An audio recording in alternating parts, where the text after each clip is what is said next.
What it's up sa inyo mga quiz? Ngayong araw nga ay dumating na din yung order natin sa Shopee na fan cover spinner. Isa daw ito sa mga kailangan pagbubuo ka ng Indo concept. Syempre, yung build natin ay hindi naman pang diinan. Pang budget meal lang mga quiz. Pakita ko muna sa inyo mga quiz kung anong design ng fan cover spinner natin. At kung ano ang magiging itsura nito pag naikabit na natin kay Ampon. Hindi na natin patatagalin yan mga quiz. At sinimulan ko ng baklasin yung fan cover natin. Pagtanggal nga ng fan cover natin ay bigla akong nalungkot. Grabe na din pala yung kalawang ng magneto natin.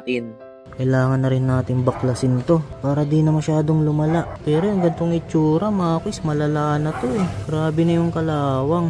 So dalhin muna natin to sa shop mga quiz, papatanggal natin yan tapos pipinturahan natin. Pero bago yun, ayusin muna natin to. Kabit natin tong ano ba tawag dito? Pang indo-indo natin mga quiz. Tatabasin lang naman natin to eh. Itong part na to mga quiz yung tatabasin natin. Dito nga mga quiz, sinimulan ko na ding tabasin yung fan cover natin. Mabisa talaga mga quiz pag meron tayong gamit. Kayang-kaya natin mag-DIY sa mga motor natin. Lagaring bakal nga lang yung ginamit ko dyan. Tsatsagain mo lang talaga mga quiz. Dahil pag nagkamali ka ng tabas ay pwedeng masira o papangit ang kalalabasan. Ito na mga quiz, natanggal na natin. Yun o, saktong-sakto. Malinis ang pagkakatabas. Baling gagawin natin dito, isasakto naman natin yung mga butas. Yung pagkakabitan natin ng mga tornilyo.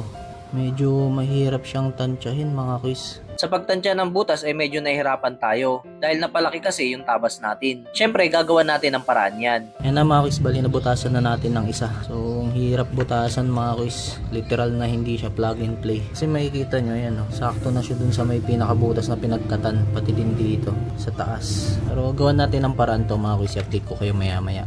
Butasan lang natin to.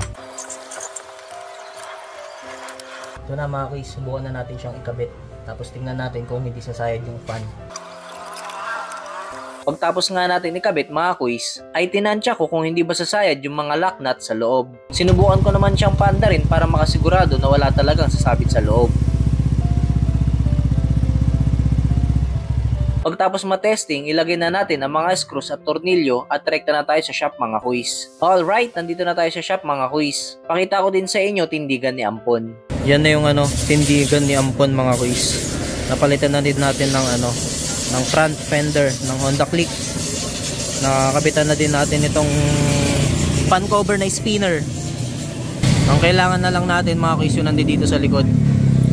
Yan, makukompleto na natin yung Indo concept natin, X pang biyahe. Sakto din pala yung punta natin dahil kakatapos lang ni Quiz Bert dun sa gawa niya. Kaya nasimulan din niya agad yung motor natin. Mabilis lang naging proseso mga quiz. Binaklas, pininturahan, pinatuyo yung pintura, nilinisan, ibalik mga dapat ibalik.